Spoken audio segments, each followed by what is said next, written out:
ஒரு சிறப்பு நீ எலும்பே இல்லாத படைப்பு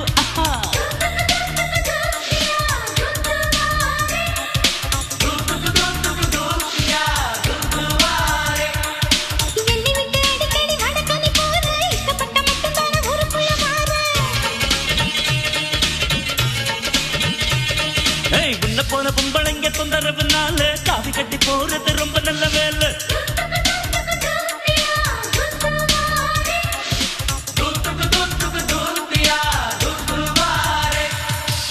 அள்ளி அள்ளி நற்கனி லவ்லி லவ்லி